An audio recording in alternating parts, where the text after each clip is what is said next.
Maffer.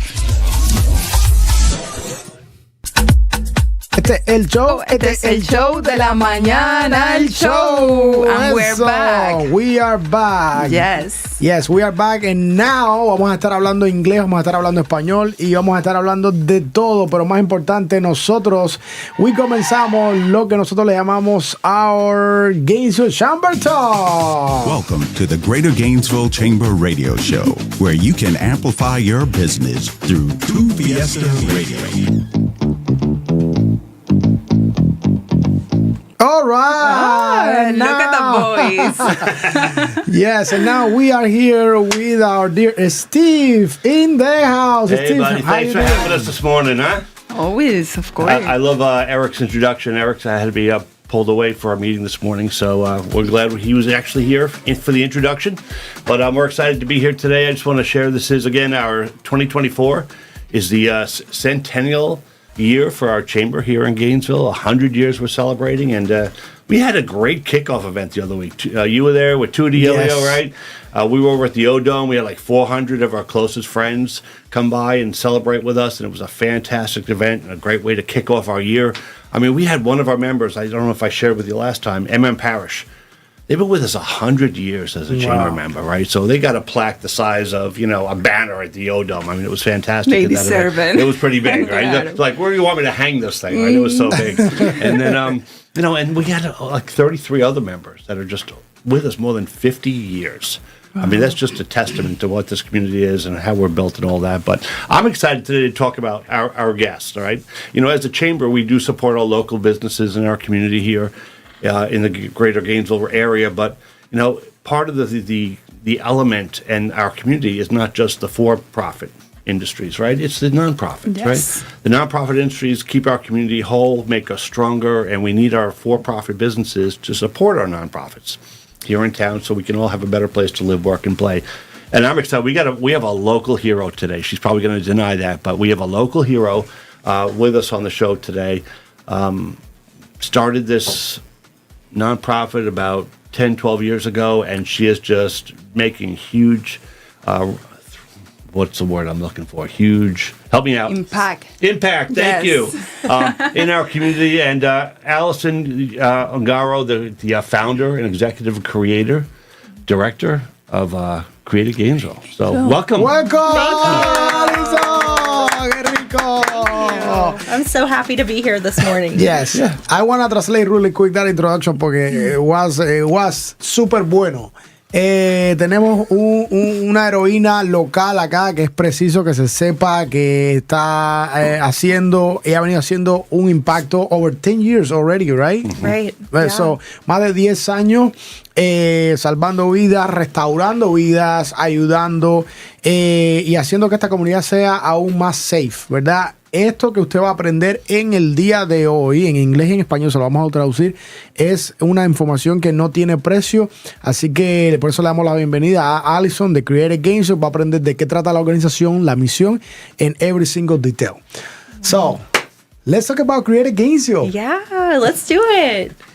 So, Creative Gainesville, our mission is to reach and restore lives impacted by sex trafficking and sexual exploitation. And we do that through a 4-pronged strategy. We provide youth prevention here in our community. We go in schools, other youth-centric spaces, and really provide education for our students in how to stay safe, what to look for, what to do if you see something, and empowering them that this cause is something that they aren't too young to be part of and to make their own impact in this big issue. We also do outreach in spaces that are most known for sex trafficking here in our local area.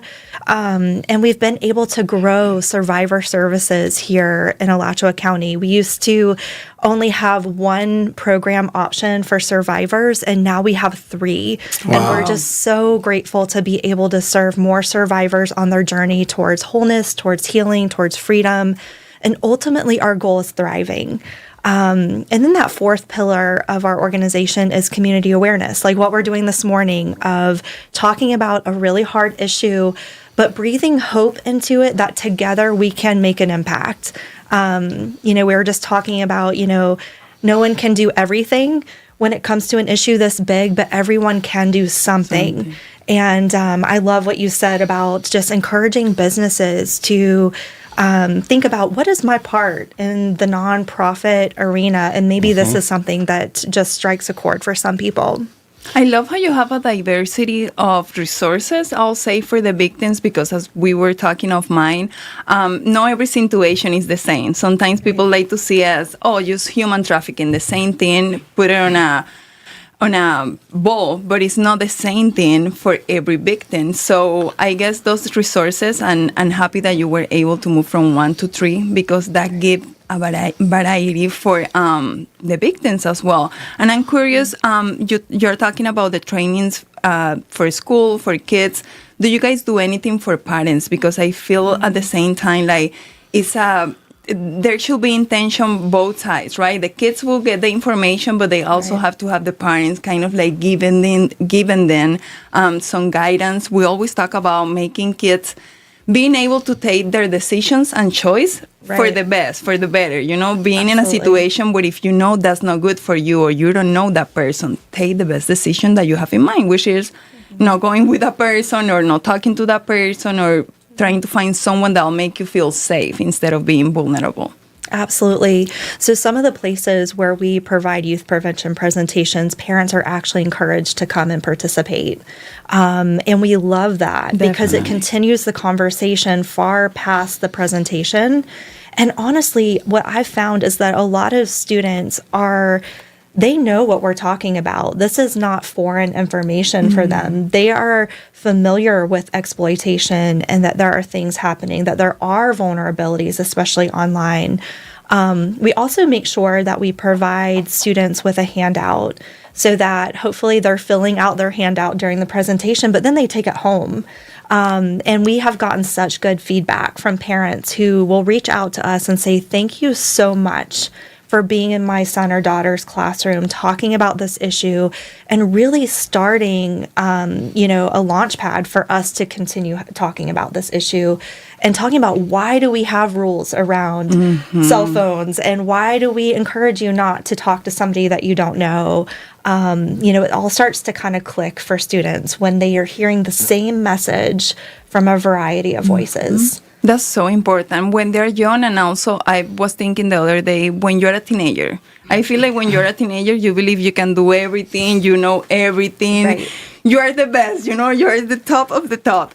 And sometimes talking with teenagers about those things as well, how they can be even more cautious about what they get themselves into, Right. And especially when that part of partying or going through college or graduating from high school, like you want to do everything all at once, but you don't see the risk of it, which could be from the simple thing of having a car accident, which could happen with anyone over the night, but also being trafficked maybe or sexually abused as well. Absolutely. The last youth prevention presentation that I gave, I had a girl, she was probably maybe in 7th grade, come up to me and she was like, now I understand why my parents have set the rules that they have with my phone. And so if we can be just a little part in supporting parents and giving their children the tools to be safe, not only for themselves, but even their friends, to be that voice for a friend to say, hey, this doesn't feel right. I think that maybe you shouldn't spend time with them or you shouldn't meet them there. It's a big deal. And our hope is that more and more youth are spared. But then on the other side, those that have already experienced trafficking, that they know that there are safe places to receive help and healing. What we've learned through the years is that almost all survivors that we have worked with experienced childhood sexual abuse and their first trafficking somewhere between 11 years old and 17 years of age. So if we think about the 11-year-olds that we know, that's 4th or 5th grade. And we know that it's happening for children much younger than that. But what that does is it creates this normalization of boundaries being crossed, of exploitation occurring. which makes it really difficult sometimes for young people to even identify that they've been a victim. Definitely. Sometimes You even know? family dynamics. They have seen it in their family for so long. That's the only thing that they know or that they see that they believe that is okay for them as well. Absolutely. I think one of the statistics that just wrecked me to my core is that 45% of cases of sex trafficking include a family member. Wow. That's huge. That's almost half. And so if you have been trafficked by someone in your family that's supposed to protect you and care for you, we even had a case here in Alachua County where an arrest was made where there was family dynamic that allowed there to be an open door for a young person. So it's important that we understand these issues because I think in the U.S. we have this mindset of people do things because of choice. And I will tell you that no little girl or boy, wakes up saying, when I get older, this is what I want to have happen to me.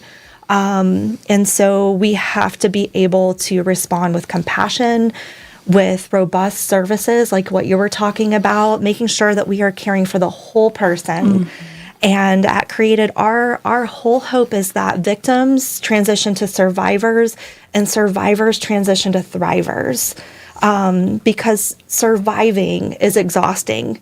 It's a hard way to live your life. It makes you vulnerable to re-victimization, but when you're thriving, you're sustainable, and you have the tools to be safe and to protect yourself, your entire life changes, and then also your legacy for the next generation. Yeah. I would like, Manfred, if you don't mind translating a little bit, because it's so important what you are sharing here, also for Hispanic community, that is a big target indeed of this matter. So, hablando un poco, Created Gainesville, la misión de ellos es el tráfico humano, el rescate de las personas que están en tráfico humano, aquellas víctimas. Ellos les proveen distintos servicios ya una vez que pueden salir de esa situación. Pero lo que nos comenta Alison también es que no es nada más con la víctima, pero a la misma vez se encarga de ir a las escuelas y educar a los niños, educar a sus padres, darles recursos para que ellos puedan saber cómo no estar en esa situación. Ahora, hay muchos factores que lo afectan, como conversamos con ellas, pueden ser dinámicas familiares, como a la misma vez puede ser un familiar, como a la misma vez puede ser alguien totalmente extraño que te llevó a esa situación, ¿ok? Lo más común y la data que ella nos da es que son personas, niños o niñas entre 11 y 17 años. Si te pones a ver, es una edad bien joven, es cuando apenas se está formando o ya cuando está saliendo a los 16, 17 años, que es un poco lo que hablábamos ahorita de cuando están en high school, que se creen los mejores, que pueden hacerlo todo y caen en situaciones como esa. En verdad es muy importante la organización, pero también los recursos. Cómo nosotros podemos estar conscientes de que esto sucede, cómo nosotros podemos ayudar a nuestros hijos, cómo nosotros podemos ayudar a aquellas personas que están a nuestro alrededor. Tú mismo contabas cuando uno viaja, tú ves estas pancartas que dicen, si usted está sufriendo de tráfico humano, llame a este número de teléfono. Entonces, ¿cómo podemos estar todos aware de esa situación si vemos algo raro? Si tú ves a un menor acompañado de una persona, hay dinámicas. Tú reconoces cuando es un papá y una hija y cuando no. Entonces, cuando vemos ese tipo de situaciones es cuando hay que tomar acciones para que las autoridades o organizaciones como la de ella puedan tomar acciones en cuanto a eso.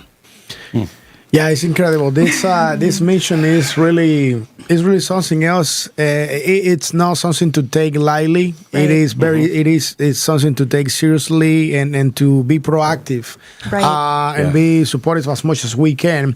And you were mentioning something about the ages, and that kind of like grabbed my attention right there. What are the ages that, in your experience, all these years, you've been seeing the most? They are the most like frequent to be like exploded and also being abused by these predators that they are out there in the internet, around the corner, in the family that you're just sharing. So, what are the ages that they are actually being suffering? Right. So it varies so much. I mean, we have heard and seen cases that involve infants, toddlers, preteens, and then and so with the internet just exploding in terms of more and more websites that are built around this industry, we know that just people are more and more vulnerable, especially children. Right now, the statistic is that 88% of cases of human or sex trafficking have an online component, which makes it really difficult for law enforcement to locate victims and then identify them. What we know is that just between Ocala and Gainesville, there are roughly between 500 and 800 sex ads published every 24 hours. Wow. That's huge. That's significant. And this is a community that oftentimes when I go and speak, the large majority of folks are like, not here, not North Central Florida. You know, they can think of any other place, but they're not thinking and I think our it's area. Because it's something that you cannot see. Right. You don't see it. So I truly believe that people are like, you have to see it to believe it, right? Absolutely, but there are so many things that you don't see them, but they're happening at the same time. And we're giving you all the data, all the resources, all the information. So you better believe it, even if you're not seeing it. Yeah, I mean, you've Absolutely. talked about that. Like, it's always somewhere else. It's not in my backyard, right? But it's happening here in our community, unfortunately, every day. Can you give us like some signs, things we should look for in somebody that may be being victimized? You know, Absolutely. how can we help and how can we keep our eyes open? Absolutely. So one of the things that we see a lot is this isolation pattern. So a trafficker slowly gaining access to a young person. Rarely do we see that kind of kidnapper situation that we see in the movies. It's more of the slow and gradual grooming that happens, of building trust, breaking down boundaries, spending more time with a young person. So we encourage people to look for, okay, do you see a young girl or young boy spending time with a significantly older adult? Do you see them all of a sudden having expensive clothes, maybe handbags, having their nails done, their hair done? Have they changed very suddenly in the way that they're behaving? Their attitude, maybe their disposition, maybe suddenly there's been a significant decline in mental health, maybe a sudden, just you can see maybe like bruises or burns. Most of the time, they like to disconnect from their family as well because of the mind, whatever that the other person have said to them, to clean their minds. Traffickers are masters of manipulation, and they try to convince their victim that they can't trust the people that they should be able to trust, like family, a teacher, a coach, law enforcement. And so those sudden, just like not trusting anyone. And we also see branding, and that's hard for people to understand, but a lot of traffickers and a lot of survivors that we've worked with, their traffickers have actually branded them with a tattoo or a marking that is like the signal in the industry of like, she belongs to me or he belongs to me. So these are outward signs that we can be looking for. And of course, just one of these things does not mean someone's been trafficked, but it is enough for us to pay attention. And what I encourage people to do, if you think that you are seeing someone who is being victimized, to immediately include law enforcement, call 911. After that, call the National Human Trafficking Hotline and report it there as well. The two working together will ensure that if there is victimization, that the survivor is receiving the care that they need, and that the case is being investigated in all the ways that it can be. Wow, Wonderful. this is it's amazing. Señoras y señores, estamos hablando un tema tan importante acá y a mí realmente no sé, la cabeza me da vueltas.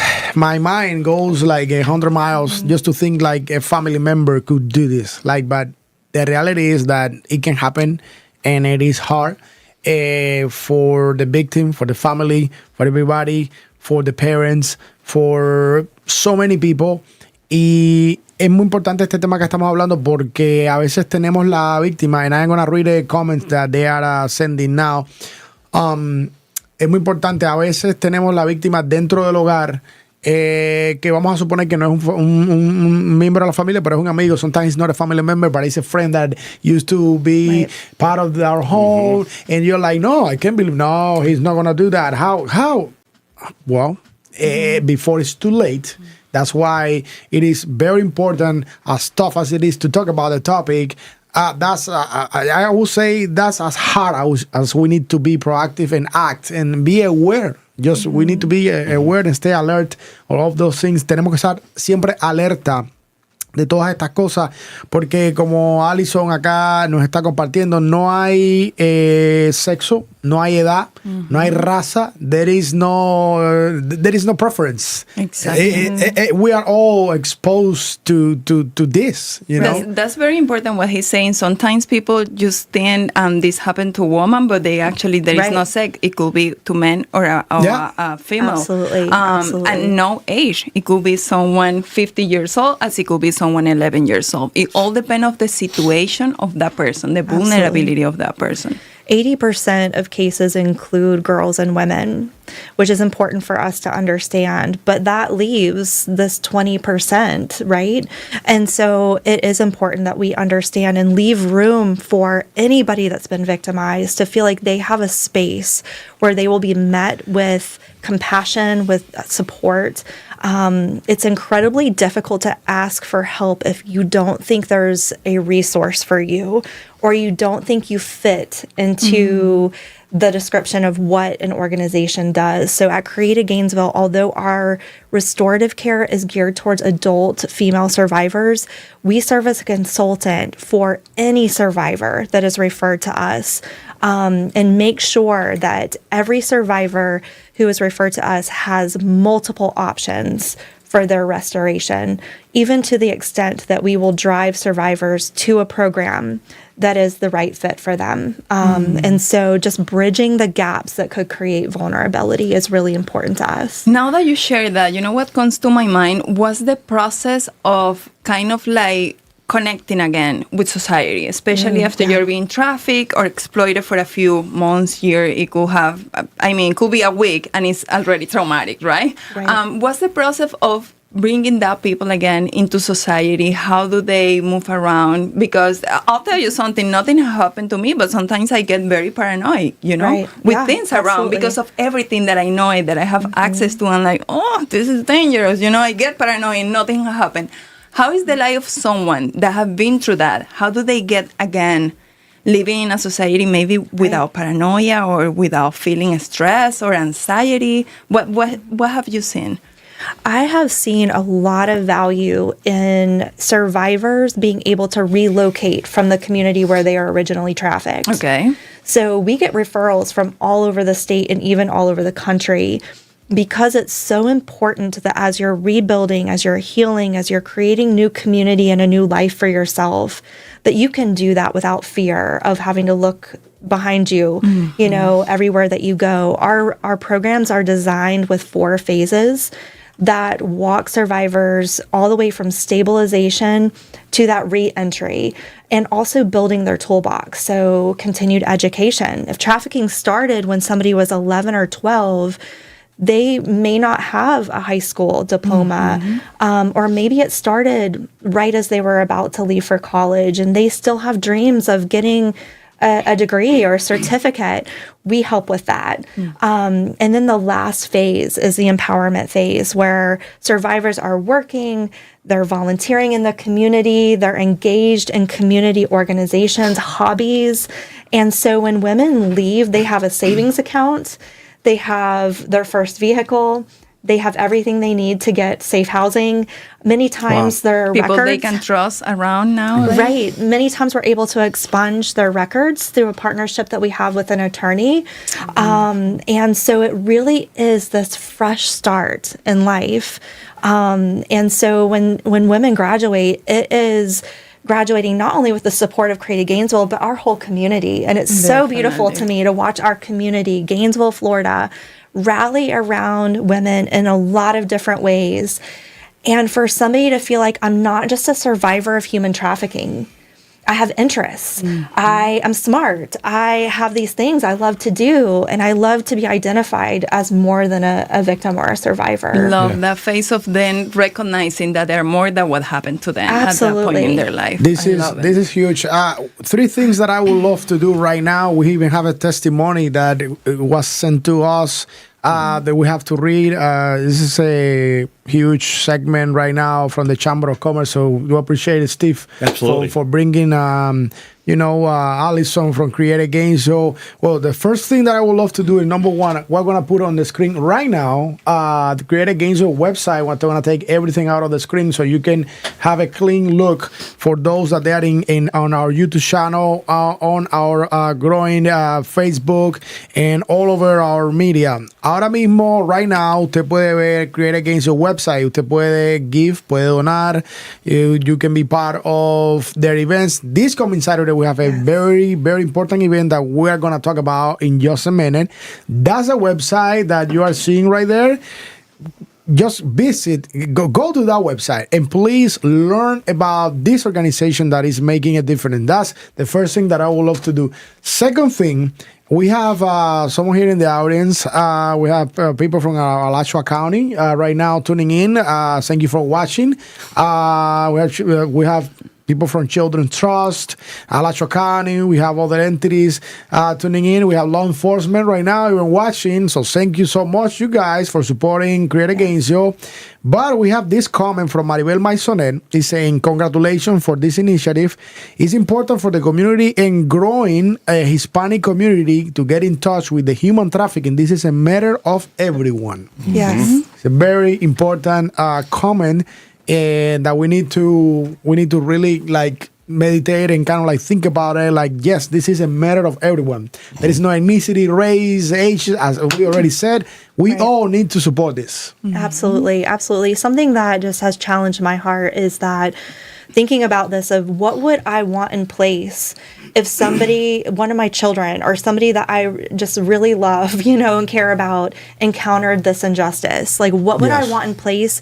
And may I be a part of building that for other people's daughters or neighbors or friends. So thank you so much. We also have our people here from Hippodromo. They are saying, hey, Hippodromo also here listening also. Thank you so much. Thank you, Hippodromo Theater, for being here. Thank you so much. Yeah. And we have a testimony that it is, I understand that this dear friend, it is a little bit before Orlando, within Orlando and Donello is what is before Orlando. Well, around this area, and this is the comment that we're going to share. And I actually asked permission to share the comment, so I'm going to. He said, an important point is that there is a high volume, listen to this, that lots of predators live in your own house. We need to be aware of our family nuclear surroundings. And the testimony, the reason this person is sharing this is because he said that he was actually sexually abused by his own dad. When he was 8. All right. So it's and he also saying that it took for him a long time to overcome this big trauma. I mean, I can only imagine, all right, what this person's been through. And it's just what we were talking. Maybe that person that abused you for the first time is not the one that trafficked you or the one that continues doing the abuse. But if it already happened, your mind is already in that point that I deserve this or this is what it is. Exactly. That's what I have seen. Exactly. I mean, my own dad did it to me. What else would you expect from the world in that situation? Imagine that. And this testimony, and by the way, thank you very much for you for being brave, for allowing us to also share the testimony, because that person can be someone that is also listening to this or is going to watch this later on our YouTube channel, because we're also live on YouTube. So it is very important to just be aware. And me as a dad, you that you are watching as an uncle, as a aunt, or as a brother, as a sister, as a person, as part of society, we gotta be aware. Just be aware, Absolutely, because it can be and happen anywhere to anybody. It's so important too that we believe people when they try to report. So cases like this testimony that you just shared, I can't tell you how many survivors that I've met with who experienced sexual abuse within their home, tried to tell another family member what was happening, and either were told, I don't believe you brought that on yourself, or we're not going to talk about that again. And so we have to do better as a society, making sure that we believe victims and that we respond to victims, because we might only get one chance for a survivor to report and try to get help. And if we don't handle it well, they may not ask again. Yeah. And to all that's among never put the words of your kids on yeah, the trust and the trust in them because of a partner, because of someone that Yes. you are Right. seeing, because that's sometimes most common. For what I have studied is it's difficult when it is mom and dad, a family well put together, family oriented, but it happens sometimes when parents are divorced and they find another partner, and these things start happening, and the kids start talking, and they're like, no, he's not gonna, he doesn't do that, Yeah. he doesn't do And- this. So the trust, you have to always go with your kids. And I would like to expand in that point really quick. I know we passed the point, but this is more important than anything else. I was reading and listening to a book the other day, and I was talking with my wife. We talk a lot about this because, people that they know me well, they know I have two princesses that I care more than myself. And I was reading about this, like your child's trust is the most priceless thing you're gonna have. Mm-hmm. And if you are not capable, because that's actually my responsibility as a father, is not anyone else's responsibility, only mine. If you are not able or capable of actually taking care of that, just trust, all right? Not even your kid physically, or that trust, and that's gone. Let me tell you, it's gonna take a lifetime to get it back. Mm-hmm. And not only your kid, but also any family member, right? But we're talking about, in this case, specifically kids, talking about niños de nuestros pequeñitos. Si nosotros no somos capaces de cuidar la confianza de nuestros propios hijos, imagine if I don't trust my dad. De creerle. Yeah. Lo que te están Think about diciendo, that. claro. If you feel like you can't trust your dad, think about that for a second. To me, it would be the end of all my world, at least in my setting, right, as a person. So that's why that's the importance of when someone is a victim and is telling you, hey, I don't feel comfortable when this guy is touching me this way.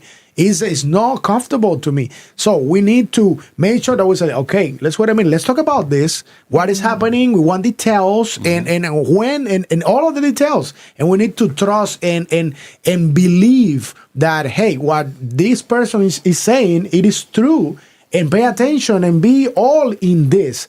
Because sometimes we take it lightly. Oh, no, he probably was. It's a game. He's joking. He's messing with you.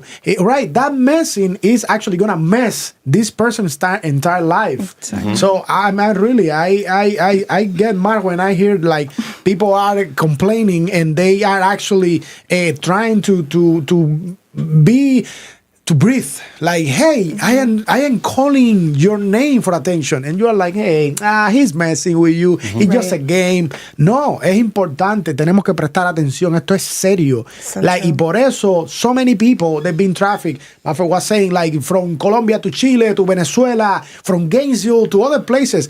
As a matter of fact, I remember you were, Alison was mentioning 7 years ago, we did something, like, it was a big event online, and I heard stories even then, like back then, like I couldn't believe here from Gainesville and en nuestro condado aquí. So we gotta stay with our eyes open. Mm-hmm. Absolutely. And one thing I will say too is that survivors of trafficking have oftentimes not had adequate opportunities for excellent services. So when we think about continuum of care, seeing the same doctor, many survivors have not had the opportunity to see a primary care doctor in a long time, or a dentist, or a therapist that they feel like they can trust. And so when we look at developing programs like what we have at Create Gainesville, that is so important to us, is that survivors feel like we have been intentional and we have vetted the best of the best in our community to care for them and, their healing from top of their head to the bottom of their feet. A lot of times when survivors first come to us, like, there could be an infection that has not been dealt with, because there hasn't been access. So we want to make sure that from the very first moment somebody walks through our door, every basic need is met. Our services are free of charge. 100% for survivors. Wow. And we do that so that when survivors are walking towards their healing and restoration, they get to save every penny that they earn from their work to build a sustainable life for themselves. And so we are so grateful for our community. We depend on our community to support the work that we do so that when survivors come in, they can make their job healing, which is a really hard job, the most courageous job they'll ever have, and knowing that all of their needs are being met. Allison, I'm glad we could help amplify the message for you today. I know we're running a little late, Elio, so I appreciate that. But what else? You mentioned, how the community wraps around you to help support you. What can the community do? What are your biggest needs, and how can we help you? Absolutely. So our biggest needs right now are people, businesses, churches to become partners with us, maybe become a monthly financial partner with us, which you can do through our website. Maybe think about a skill set that you have, a professional skill set, or even a hobby that you have that you could share with our organization that would benefit survivors as they are healing and building this life. We also encourage our community to take what you've learned and share it. Make sure that in another 10 or 11 years, we look back at today and we're like, oh my gosh, more people understand this issue. And they're not just kind of pushing it under the rug, but they're proactive. So thank you so much for asking just how people could get involved, because there really are so many ways, whether it's big or small, we need them all. And I believe that we can make a huge impact and be known in Gainesville as having a hub of restoration. Can you envision that? I envision it, yes. We have one safe you home right now. And I knew the word. I was like, yes. Yes, right? And our our vision is to have 4 safe homes right here in Alachua County in the next decade so that we have more safe beds to offer survivors looking for help. Right now, there's only enough safe beds in the whole U.S. to serve only 10% of victims. Wow. And we want to change that. And we can. We are so resourceful and so compassionate and so giving as a community. And I believe that we can get there. Yes. And that's why this coming Saturday we have an event, right? Ooh, we're going to party to make a difference. So how we're going to do that? When is it going to happen? What's the date and time? Well, it's this Saturday, by what time? The venue, if the community want to be part of it or want to partner to support the event. Absolutely. So we have tickets available and sponsorships through tomorrow. So if you want to attend or if you want to sponsor, you can lock into that between now and end of day tomorrow. Our event is going to be at the 1908 Grand this Saturday. Elio is going to be there with us. We're so excited. And it is going to be a night of beautiful details, live music, food, drinks, and the most important part is the presentation that will be provided. We will be hearing from 2 survivors who have truly experienced transformation in their own life, sharing their story, and together being inspired to do something really important. That's awesome. I am speechless. I know. I just wanted to throw one more thing in there. We have a partnership with Career Source, North Central Florida, so maybe there's a way we can help you as well. As far as on-the-job training and get them acclimated to a new job or something like that. Let me know, okay? That's beautiful. We also have a partnership with Career Source, North Central Florida. I love it. And I'm so glad that we connected, Allison. You have my support as well. As you mentioned, I'll give my expertise, whatever I could bring into it in order to continue helping be part of it here in our community. Thank you so much. Awesome. We're also happy to have you tomorrow at our Latin chapter of the Chamber of Commerce. Yes. We have a beautiful meeting where we get to support another local business that was finally saw the light at the end of the tunnel, and they came back to our wonderful community again. La Fiesta Mexican Grill Restaurant, 39th Avenue and I-75. The Chamber of Commerce is going to be there doing a ribbon cutting. 4:30, we do a great ribbon cutting for a fantastic family and business with La Fiesta, as you mentioned, and then the Latin Business Chapter meeting directly follows. Exactly. So come on out. Yeah, and we're going to be there supporting Creative Gainesville, and this Saturday we're bringing the Fiesta for a beautiful cause. And wow, it's going to be incredible to hear from these survivors. Like, it's going to be really unique and special. Absolutely. Así que ya ustedes saben, muchas cosas buenas que están pasando. Señoras y señores, si usted, vamos a compartir la website una vez más. Si quieren donar, pueden ir a Create Gainesville. Do you accept one-time donations as well? Yes. Pueden hacer one-time donation o pueden hacer mensualmente, lo que sea, como dice ella, incluso si tienen alguna experticia que crean que puedan compartir con ella para poder, con este trabajo, pueden hacerlo. Así mismo es. Y pues nosotros acá, this is not going to be a one-time thing. Let me tell you, we're going to, you have our support, endless support. We're going to keep pushing this mission. This is a lifetime mission. Yep. Okay? We all have family. This can happen to you, to anybody. Like, really, it is, I don't know how to put it, but it's for all of us to be aware and to be involved in this, in this mission. This is a mission that Allison is being like, oh my goodness, putting her heart and soul on this, like 24/7, non-stop. And I know so many organizations like Brandon West and right. Foss and other organizations that they've been supporting tremendously. I Create Gainesville, so we're also here for you. And as a matter of fact, a lot of these events are super fun, by the way. I know this is a hard topic to talk and to a mission to do. And Allison, you really make it fun. Last time I participated was a pickleball tournament. Imagine. Right. You are awesome out there too. We're gonna have another pickleball tournament this summer, so stay tuned. Yeah, that's what I'm talking about. Do you play yourself? I do not, but I want to. I really want the cute outfit. That's what it's about. He's not as friendly on the court, so be careful.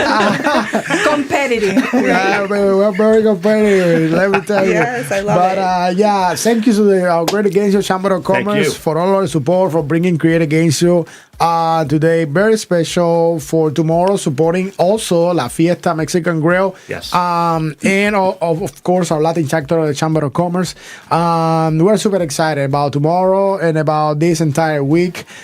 So what can I say? I'm super excited. Yes. I am super excited. Love it. Thank you, Allison, for what you do. You are truly, Steve couldn't say it better. You are a hero. You are really the heroes that it's bigger than any. You are not even Superwoman. I don't know how to put it. You are like something incredible. Like what you are doing, restoring life and bringing hope back. It's like kind of like putting people on earth once again, because there is a lot of people that they might feel and they might watch this and they even feel the hope that I can feel, because they were lost once in their life because somebody else decided that they had to be a victim, and you are changing that. You with your team, with all the volunteers that they've been supporting you. So if you have anybody that you would love to shout out, your volunteers or your Absolutely. Please feel free. We could not do what we do without our volunteers, our staff team, our board of directors, our collaboration with law enforcement, both federal, state, and local. So many people that rally around our work as service providers, as champions for this cause. But I will say the greatest heroes in all of this are survivors who choose to trust the process and choose to take back their life. And, every survivor that we see heal and overcome, she shares it with other people. She doesn't keep it for herself. She shares it with people that maybe are still stuck. And that's truly the most heroic thing I've ever seen. Wonderful. That is awesome. Thank you very much. Thank you guys for being here. Thank you for everything. Thank you for everything. you. What a segment. I really appreciate it. So, quédese con nosotros que ya mismo regresamos y estaremos de vuelta con el show de la mañana. La emisora que te hace vibrar. Dale candela. Las 24 horas.